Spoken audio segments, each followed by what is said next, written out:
All right, we are very excited.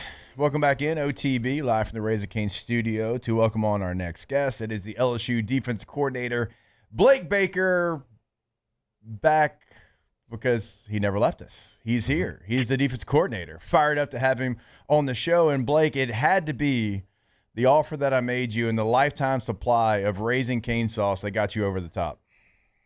And it's funny you say that, man. There's a lot of side deals from friends of the program that I'm going to hold their feet to fire. But I think that was probably the number one deal. That and the unlimited cleats. I don't know if you're talking to Lou about that, but you got to make that happen now. I owe you some cleats, a couple of LSU baseball caps there. So yeah, I'm getting to work. I've kept the receipt. Didn't you also free flag football registration as well? I did. Wasn't that thrown for in lifetime. there? Yeah, lifetime. Absolutely. Over at Elite. Yep. So look, I made a lot of promises, and now I've got to go write those checks. But don't worry, I got the checks. I got to find a pen to sign all these checks, but I got the checks there, Blake. So hey, we are fired up, man. We are fired up to have you on the show. Fired up to have you back there. And I have to imagine, I know a lot was going on with you, obviously, and making a decision, but ultimately you decide to stay at LSU, kind of just, a 1,000-foot view of the situation. Like, I know how hard those situations can be, but kind of what went into it for you? Yeah, I mean, that's a great question because it's never just one thing. It's never as cut and dry as some people may feel it's supposed to be. Right. But it starts with, honestly, like my family, like sitting, talking to them. Kids are, 10, 8, and 6 now and hearing their input, but we're extremely happy here and love the community, love the support of Baton Rouge and obviously being close to family. All those things, play a major role in it, especially as many times as we've moved, in the last 5 years. So I think that's where it started. And probably everything else is probably lanyard, but, happy wife, happy life, right? Yeah. But no, and part of it was, loyalty to current players, Right. And the recruiting class. I guess news had broke that I was taking the Tulane job, and had a lot of the current players texting me and calling me, wondering what was going on, and just the timing of the recruiting class. You're sitting here and you're telling guys that you're going to be here next year, and we need you to sign on the dotted line. And I just couldn't look at myself in the mirror and say those things and up and leave in the next 24 hours. But those things all cross your mind. I feel like we have unfinished business here, not only from an overall team standpoint, but from a defensive standpoint. You look at the improvements from year one to year two, and really want to see this thing through. I think we're an ascending football program, but especially on the defensive side of the ball. Again, just the improvements from year one to year two, I don't see there any reason to take a step back moving forward. And then the last part of it was just having a great conversation with Lane and getting clarity on certain things that are really important to me, from not only a football standpoint, from a life standpoint. So I think once all those boxes got checked and sitting down again with my wife and kids, we woke up the next day and felt really, really good about it. And that's how you made the right decision. Well, Coach, I think we can everybody in Tiger Nation is celebrating the fact that you did make that decision. I'm sure it was tough, of course, with your connection to Tulane, and we know you interviewed and talked and all that stuff. But you kind of touched on it right there at the end. But how was with Lane Kiffin coming in? How were your conversations with him? How did they go? And what big of an impact on your decision was it that Lane's going to come in and his proven track record on the offensive side of the ball, and just knowing that you can have that comfort that the other side of the ball is going to be well taken care of and let you do your thing. And if you can marry up a good defense and a good offense in the same year, you got a chance for something special. Yeah, I think, like you said, just having it's conversations that we actually had in the past. I think that the style of offense they play and the style of defense that we play is very complementary to one another. So yeah, I think that plays a big part in it, but more so, getting clarity. Obviously, both with unknowns, right? Coming back here and working under a new head coach, and obviously going and trying my hand at being a head coach for the first time. it was unknowns on both sides.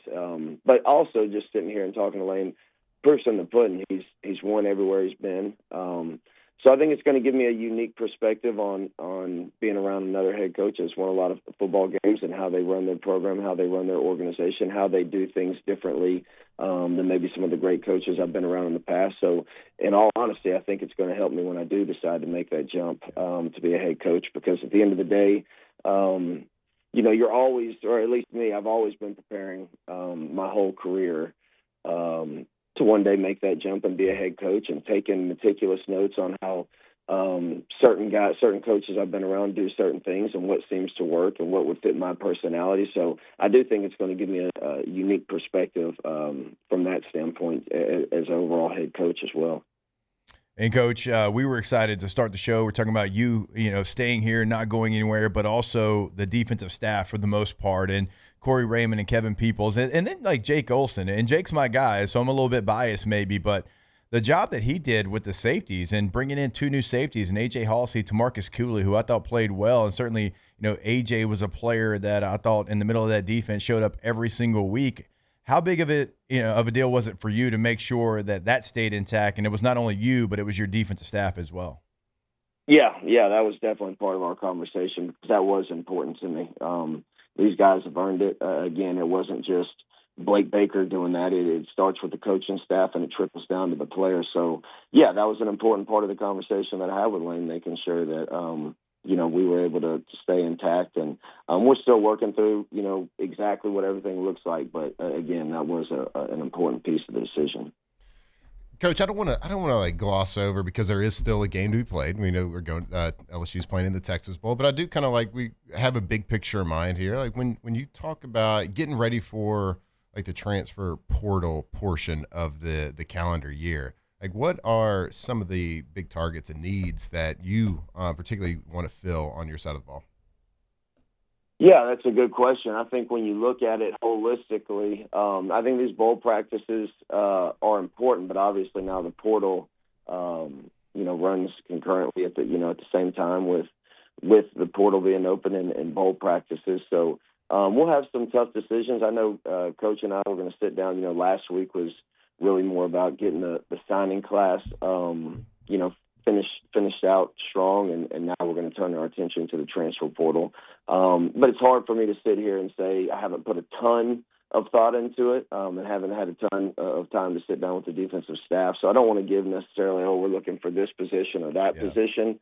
But we're always, we have a responsibility to this program and this university to make sure that we put the best product on the field. And as I said last year, when we brought in, whenever it was, 6-8 guys, like, competition is going to make everybody better. And if you're going to run from competition, if we take a certain guy and that chases you out of here, you probably weren't the right guy for this place anyway. So whatever we can do, we're going to take the best players and make sure that we're supplementing the team accordingly. And obviously, I understand you got to be responsible from a fiscal standpoint as well. But we're going to make sure that we put the best product on the field that we can next year. Coach, you've talked about the high school class a couple of times. It was certainly an impressive one. Not 35 guys, 40 guys, 45 guys like some other teams, but it was certainly quality over quantity, and a lot of that's on the defensive side of the football. I know you got to be excited for what y'all signed up front for sure. Absolutely. It's something, again, when I first took this job 2 years ago, it's what I said when I took it. It's like this place has to get back to what LSU football was always known for on the defensive side of the ball, and it starts up front. And I do believe, from the bottom of my heart, we'll find out in 3 years, but I do believe we signed the best defensive line class in the country. And when you look at, it starts in state, and then we were able to spread our wings from there. But very, very pleased overall with our class, and especially up front. Coach, I'm looking at your Twitter feed right now, and you're pretty active on some reposts and things like that. But like with the new head coach, with Lane coming in, he's extremely active. Do you feel like, as his coordinator, you got to pick up your game on the social media aspect? I don't think I can keep up with him, man. He's a monster. He's a monster. He's a beast. So, he is a beast. He's quite the follow, man. But no, I'm not going to change who I am, man. I'll leave that majority up to him and kind of keep it simple on my end. I mean, have you at least like let him know that you held Ole Miss to the lowest point total they had this year?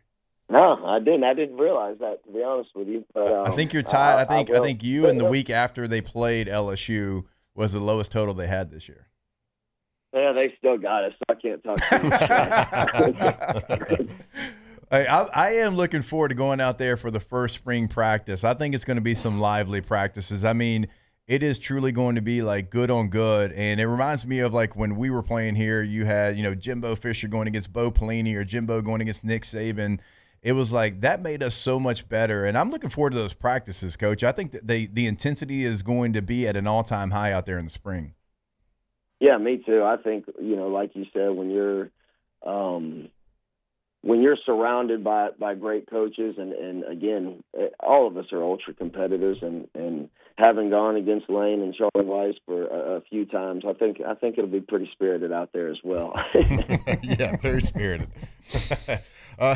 Coach, let me ask you this, just because it was again great news that you're staying, but the opportunities for a head coaching job were obviously presented to you. When that time comes, assuming that is your that's maybe not your end goal, but that is your goal to be a head coach at some point in your coaching career. Like when that time comes, like what is it that you're going to be looking for that next step? I really, I say it. I see myself like on the Kirby Smart plan. I want if I don't get kicked out of here first, when I leave this job, I want it to be, the ultimate stop, like you said, the final destination. And I get it, man. As coaches, we never necessarily always control that. But I don't want to look at it as a job where I'm moving and then having to move again. And I think that's what this place, LSU, and obviously being with Lane, I think that's what it can provide. I think we do what we're capable of doing and know what this place is capable of doing. I think those opportunities will come up. So that's probably, to kind of sum it up, that's probably really what I'm looking for. Oh, yeah. Catching up with LSU defense coordinator Blake Baker here on OTB. Coach, you and I have talked throughout the season, but I want to do it here on air. Just the job that your defense did throughout the totality of the season, but certainly once one of your leaders, like one of the best players in the country, Whit Weeks, goes down, to not feel sorry for yourself, to not make excuses. I mean, week in and week out, you're going out there, and Whit's trying everything he can possible to get on the football field, no matter how many plays it is, but to kind of keep it together like you did and to make the improvements you did, from what you took over, certainly, but to year one to year two, end up in the top 15 in scoring defense. I know, like, when you take a look back on all the challenges this defense had, right? The fact that they went out there every single week and put out that kind of effort. I mean, even in the last game out, right? I mean, a playoff team, you have them right down there to the wire. Just talk about, what you thought about this defense and how they handled all those situations. Yeah, I told them, it started really, to me, I probably underestimated, how much Whit and Bernard, and it kind of – we played really, really well, I thought, except for the exception of two games, Vanderbilt and Texas A&M. And I probably underestimated the impact that Whit had just in general on our entire defense. Right. And, so it really started, I would say, as far as our battle cry after that Vanderbilt game and understanding that something has to change, right? And so talk to those guys about, I was just very real with them after BK was let go and obviously, the Vanderbilt game, the way it went, and then Texas A&M, I talked to them about just at the end of the day, you're still, whatever you decide to do at the end of this year, whether it be go to the NFL, whether it be come back for a new coaching staff, whether it be going in the transfer portal, but you're auditioning every single day for something, and just very real from that standpoint, more of it as an individual, because I knew then collectively we'd be able to put it all together. But I called him up after the Alabama game as a defense, and I told him, 15 years doing this or 11 years or whatever as a coordinator, I don't think I'd ever been more proud of a defense. The way that they stuck together. Yep. We talked after the A&M game and, kind of asked, like, what do they think happened? And they said, Coach, when we saw 35 on the scoreboard, we started pressing and trying to make plays ourselves instead of playing with the scheme. And so that was our battle cry. Don't look at the scoreboard. It doesn't matter what happens on the other side of the ball. It doesn't matter what happens on special teams. We got to be able to control what we can control. And I thought the guys answered the bell. I thought we got closer as a unit. I thought more leadership from different guys started coming through. Tamarcus Cooley's a young man that really started stepping up and trying to take that leadership role a little bit. A.J. Halsey's another one there on the back end. So it was really, really neat to see it all come together, even though we had a couple bumps in the road right there in the middle of the season for us to get this thing back on the tracks. And, again, couldn't be more proud. Probably the most proud I've been as a unit, as a coordinator. All right, Coach, we'll get you out of here with this one. Witt knows he can come back next year, right? Yep. Okay. We are in those discussions now. Hey, look, I'll send him a very similar offer that I sent you, too. Just let me know. You give me the word, and I'll do it. Absolutely. Please pull the trigger on it, man. I think he'll like the free cane sauce. That's right. Hey, Coach, man, we truly do appreciate the time. Obviously, you are very busy. Y'all got things going on, getting ready for a bowl game as well. So we appreciate it, man. We'll see you soon.